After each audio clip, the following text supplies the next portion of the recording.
This lesson is for section 7.8. Today we're going to be working with sums and differences of rational expressions. Now, so far we've worked with products and quotients, which just means that we're multiplying and dividing rational expressions. Today we're doing sums and differences, which means we are adding and subtracting. We have two main objectives for today. We are going to determine the least common multiple of polynomials. Now, finding the least common multiple of numbers is something that you've done since you were probably really little, and now we're going to just extend that idea to polynomials. Now, objective 2 cannot be done without really mastering objective 1, so our second objective here, which is the entire lesson, is going to be to add and subtract rational expressions, but really this lies on our ability to first find the least common multiple of two polynomials. So we're going to start with just evaluating, without the use of a calculator, the sum of two fractions. Now this is going to extend into what we are doing today with finding the sums of rational expressions. So we know that if we want to add these two fractions, we must find a common denominator, so I can write that equivalently, finding an equivalent fraction here. Common denominator between 2 and 7 would be 14. So I rewrite that 3 as 21 over 14, and then 1/7 as 2/14. Then I finally add the numerators, so I end up with 23. Make sure you don't add the denominators, that just stays the same, so this is equivalent to 23/14. Now, finding the LCM, the least common multiple of numbers, is, like I said, something that you've been doing since you're probably pretty little. Here I've got three different numbers, 3, 9, and 5, and the 3 and the 9, the least common multiple here is already 9. Now, between 9 and 5, the least common multiple would be 45, so altogether the least common multiple here must be 45. Now, when finding the least common multiple of polynomial expressions, you need to worry about two parts. We've got the coefficients, so the number term of the expression, as well as the variables here. So we have to worry about the least common multiple between two parts. Now, for 15 and 24, I don't think this is one that really easily jumps out for students, but think about it logically here. 15 has to either end in a 5 or a 0, so those are the only multiples here that we could have in common with 24. Now, 24 will never have a multiple that ends with the number 5, so in this case we are going to have to use a multiple that ends with 0. Now, the smallest multiple that ends with 0 of the number 24 is going to be 120. Now we should take 120 then just to verify and divide that by 15 to make sure that we end up with a common multiple. And in this case, if we take 120 divided by 15, we do get 8, so that's a whole number. So that means the least common multiple between 15 and 24 would be 120. So like I said, it's not easy, and of course you could always list 15, 30, 45, 60, and just keep writing these until you find the least common one. And you just start again with a list of 24, 48, 72, and you just rewrite these until you find one that they have in common. That just takes a long time. Alright, anyhow, with the variable part, we look at these two and we think, okay, x and x squared have a least common multiple of x squared. I can turn x into x squared just by multiplying by x. So this would be the least common multiple, okay, 120x squared. Now with b here, we have three different terms. So we have three different numbers we need to find the least common multiple for. Now in this case, the product of all three is going to be the least common multiple. So the least common multiple here is 30. And then if we look at the x terms, the least common multiple here is going to be x squared, and for the y variable, or the y term, we have y squared, y cubed, and y, so the least common multiple here would be y cubed. Now when we move to part C here I have two binomial expressions. They are not the same. So when I deal with a common multiple here, I'd actually have to multiply these terms completely together. So I end up with a quadratic, which is actually the least common multiple here, z squared minus 1. So this is a difference of two squares actually, but that would be your least common multiple. You can also leave this as z plus 1 and z minus 1, which is what we're going to be doing today when we add and subtract our rational expressions. Now the last one, d here, has two quadratics. Okay, we have two polynomials here which can both be factored. If I factor the first, I have n minus 4 times n minus 3, and in the second quadratic here, this would be n minus 4 times n plus 2. So I'm looking for the least common multiple here. Well, they already share this factor here of n minus 4. So the least common multiple should be n minus 4 times n minus 3 times n plus 2. They have to share all of the unique factors, and since they already share n minus 4, we just need to include the n minus 3 and n plus 2. So that's what it means to find the least common multiple between polynomial expressions. Now, like I said, we need to be able to do this really well in order to actually add and subtract our rational expressions. So here we're going to start off with number 1. When I see these, I actually already have a common denominator here. So I can simply add the numerators to give me 6x over 4. So I just did this beginning problem to show you how easy it can be if you already have your common denominators. Now, of course, we would simplify this. That ends up being 3x over 2. Now, in number 2, I am only differing by this negative here. I could multiply this entire expression here by -1, but I see I have a double negative here. This is minus this negative 3y squared. If I factor out that negative from the entire term and make that a positive 3y squared, not only do I share the same common denominator now, but I can also change this sign so that I have a sum. So I have x plus 1 over 3y squared plus now x plus 1 over 3y squared. So again, I keep the denominator the exact same, and I simply add the numerator. So I have x plus 1 plus another x plus 1, which gives me 2x plus 2. Now I cannot do anything to simplify this. If I wanted to, I could factor out the 2 from the numerator and call that 2 times x plus 1 over 3y squared. That would be my final answer here.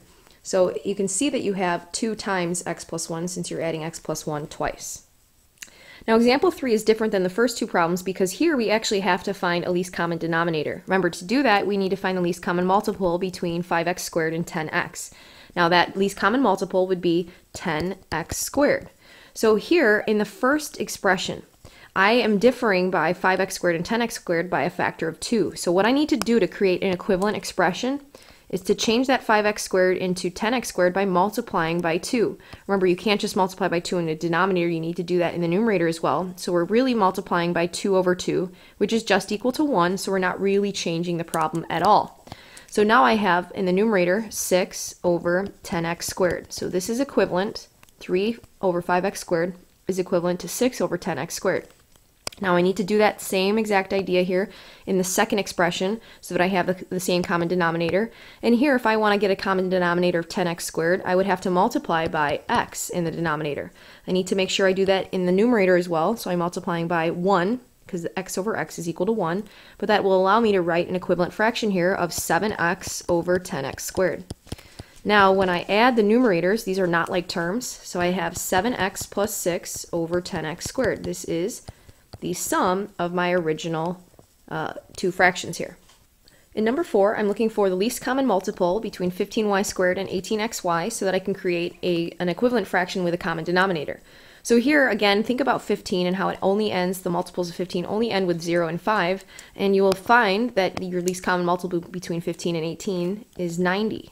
So we have 90, and then for the variable parts, we have xy squared.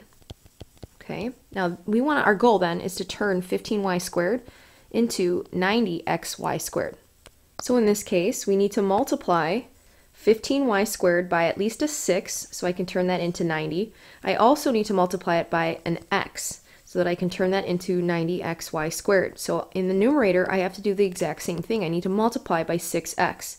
So in the numerator, I now have 42x squared. This fraction is equivalent to the fraction below. Now in the second fraction here, the second rational expression, I want to change that denominator 18xy into 90xy squared. So I'd have to multiply by 5y. Okay, it only differs by a 5 and a y. So I need to multiply the numerator by 5y as well. Now I end up with 5y squared in the numerator and the 90xy squared in the denominator. And of course here, since I'm subtracting, I just take the difference between those two, and since they're not like terms, I would write that as 42x squared minus 5y squared over 90xy squared. And we're going to stop here because we can't simplify this expression any further. All right, now in problem 5, we are dealing with a binomial term in each of the denominators. So I want to find the least common multiple between two binomial expressions. Now this one is linear, this one is quadratic. So we don't want to just take 2a plus 4 and multiply by a squared plus 2a and call that our least common denominator, because that's not necessarily the least common multiple. So what I want to do here is actually factor both of these expressions. So I've got 3 over 2 times a plus 2 plus 4 over a times a plus 2. So the first thing you're going to look to do is try to factor so you can see the common factors between those denominators. See how I share that a plus 2? Well, then I don't need to multiply this by another a plus 2 because it already has an a plus 2. So I'm going to use that a plus 2, and then I realize that the only thing that they are differing by, here I have a 2 and here I have an a. So we have 2a times a plus 2 as that least common denominator. So now my goal is to turn this denominator into 2a times a plus 2. Well, all I would need to do then is multiply by a factor of a. So I'm going to multiply the numerator as well by a. So I end up with 3a over 2a times a plus 2. In the second expression, I'm only differing here by a factor of 2 with that denominator. So I need to multiply by 2 in order to get that 2a over a plus 2. So now I'm going to multiply the numerator as well by 2. So we just continue to multiply by this expression here, which is always going to be equivalent to 1. Okay, so now in the second fraction I have 8. 4 times 2 is 8 over that same common denominator, 2a times a plus 2. After this, I'm just going to add the numerators. So I have 3a plus 8 over 2a times a plus 2. This cannot be factored any further. This would be the sum of these two rational expressions. Okay, in number 6, we're again dealing with two binomial expressions here, and sometimes I'll have students who simply multiply those two expressions and call that the least common denominator, but this is definitely not the least common denominator, and they're doing more work than necessary. The reason why they simply multiply the two terms together is that they don't recognize that this second binomial is just the opposite of the first. Remember, if we factor out a negative here, I can turn that into negative 1 plus x inside the parentheses, which is the same as x minus 1. So I have the opposite of x minus 1. So these two terms here are actually opposites of one another. So that means if I rewrote this beginning the difference here, that's a difference because I'm subtracting, I have 2x minus 6 over x minus 1 minus, and if I have a negative sign, so this second fraction here is really 4 over negative x minus 1. It doesn't matter where I write that negative. I can write it on top. I can put it out in front as well. So I have minus a negative 4 over x minus 1. So this is actually going to turn into a sum. So I'm finding the sum of 2x minus 6 plus 4 over a common denominator here of x minus 1. So I keep that common denominator. I don't change the denominator at all. And then I simply add the numerators. So 2x minus 6 plus 4 turns into 2x minus 2. Now after this I have to do a little bit of factoring. So you never want to box your final answer here without actually factoring. In the numerator I can take out a 2.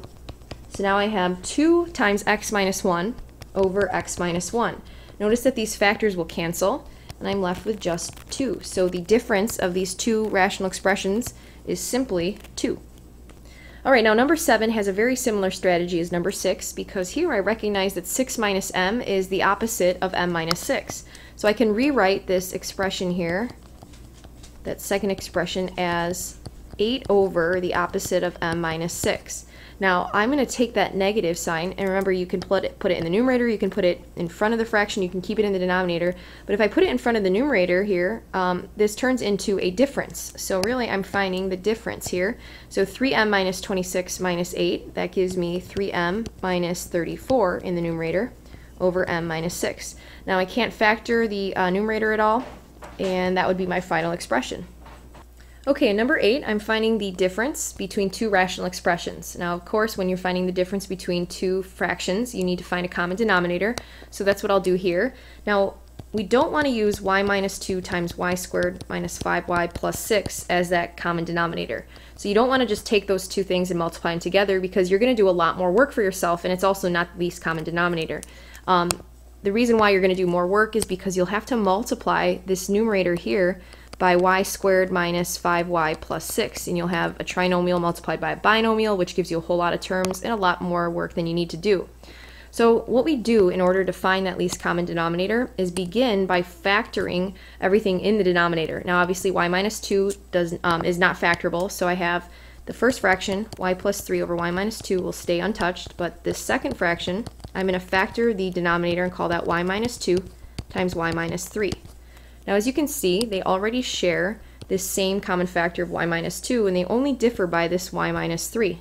That means my least common denominator is going to be y minus 2 times y minus 3.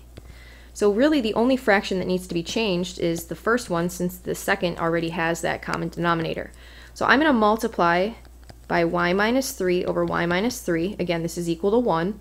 And then I end up with that common denominator here for the first fraction. But what I have to make sure I'm actually doing is multiplying the numerators here. This is y minus 3 times y plus 3. This is going to turn into y squared minus 9. So I do need to FOIL. Okay, a lot of students will forget to do that here. So this is a difference of squares, y squared minus 9. Now I'm subtracting the other fraction here, which I'll just keep that same denominator here. But I'm subtracting 4y minus 13. Now here's another area where students will mess up here. You're subtracting this entire expression, which means you actually need to distribute that negative. Okay, so we're going to distribute this, oh, spelled that wrong. So you want to distribute the negative. And like I said, this is an area where a lot of students make so many mistakes, so try to be careful to avoid this mistake. It's a lot easier actually if right away you put that in parentheses to begin with, so you realize that you're distributing that negative. So anyhow, now I'm going to subtract those terms. So I have y squared minus 9 minus 4y, now plus 13 in my numerator, over that common denominator of y minus 2 times y minus 3. Now in the numerator, this is going to simplify to y squared minus 4y plus 4 over y minus 2 times y minus 3. Now again, this is not actually your final answer because we can factor this numerator. This numerator will factor into y minus 2 times another y minus 2, or if you want, you can write it as y minus 2 squared over y minus 2 times y minus 3.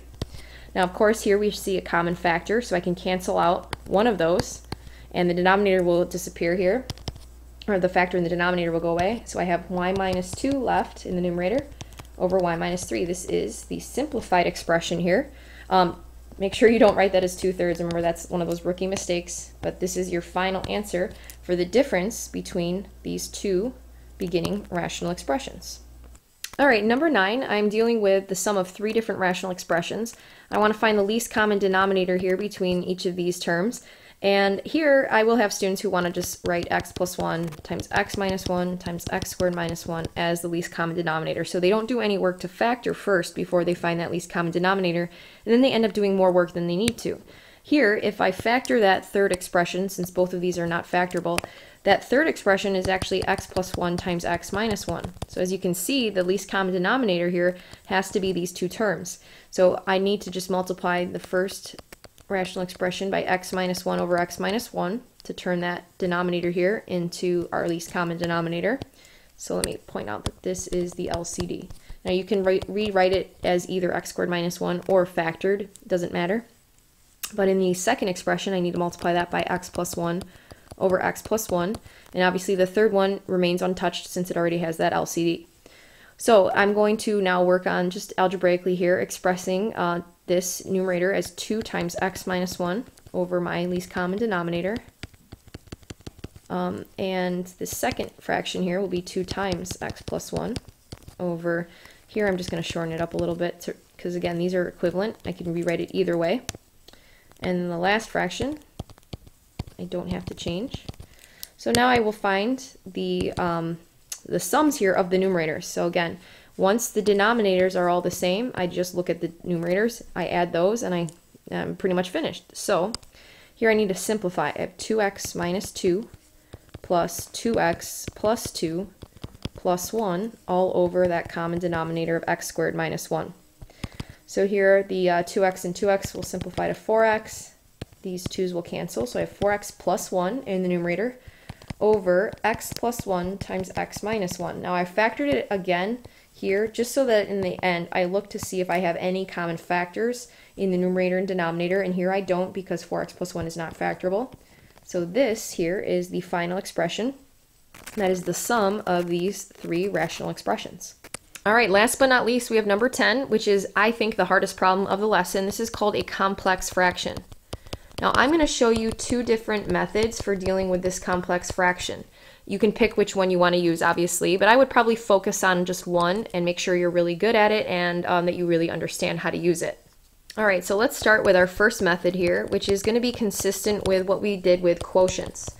So I'm going to turn this problem here into a quotient. So I have an expression in the numerator divided by another expression in the denominator. So I'm going to write this as 1 over x plus 1 over y divided by 1 over xy.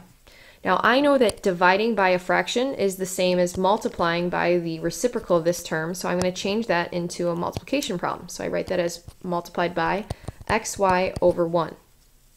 Alright, so now I'm going to find the least common denominator of this first expression. That least common denominator would be xy. So I need to multiply the first fraction by y over y and the second by x over x. So now I have y over xy plus x over xy, and that's, again, in parentheses here, times xy over 1. Now, in the numerator, I can now add, since I have the least common denominator here, so I have x plus y over xy. So I have x plus y over xy times xy over 1. Now, of course, these factors here will cancel, and I have x plus y over 1, or just x plus y. So that's one method for approaching this complex fraction. All right, now for method 2, this one's a little bit different, and a lot of students will like this method because it's pretty quick, but it's harder to understand, I think. I think writing it as a quotient is a little bit easier since it's very consistent with what we've been doing so far in the course. Now for the second method, you're going to find a least common denominator for both the numerator and the denominator. You're going to multiply throughout. So you multiply by the LCD of all parts. Okay, so let me erase now. And I'm going to start back here with this fraction here, a complex fraction, and I'm going to find the LCD of both the numerator here and the denominator. Now the LCD for all of these denominators is going to be xy. So what I need to do is multiply throughout by xy over xy. So see how I have a fraction multiplied by a value that is equal to 1. I'm not really changing this whatsoever. So I'm going to multiply the numerator here by xy, and I'm going to multiply the denominator here by xy as well. So that clears out your denominator. So this is, some teachers will refer to this as clear out the denominators. So that you do that by multiplying by the LCD of all parts, of all the denominators. Okay, so now if I multiply by xy in the numerator, I am left now with xy over x plus 1 over y times xy is going to be xy over y, which we already simplified before, right? That's y plus x. Over, in the denominator here, I have 1 over xy times xy. Well, those are just going to cancel, and I'm left with 1. So I'm left with y plus x over 1, or x plus y. The same exact answer that we got with that first method, which was a little bit more work, but I think the first part here is the hardest, is seeing what the least common denominator for every single denominator in your fraction, in your complex fraction is. So again, that's two different methods. You can pick either one, but that is the end of the lesson. We'll definitely get more work with this complex fraction stuff, so make sure you come into class ready to ask questions and ready to do some work. Nice job. See you tomorrow.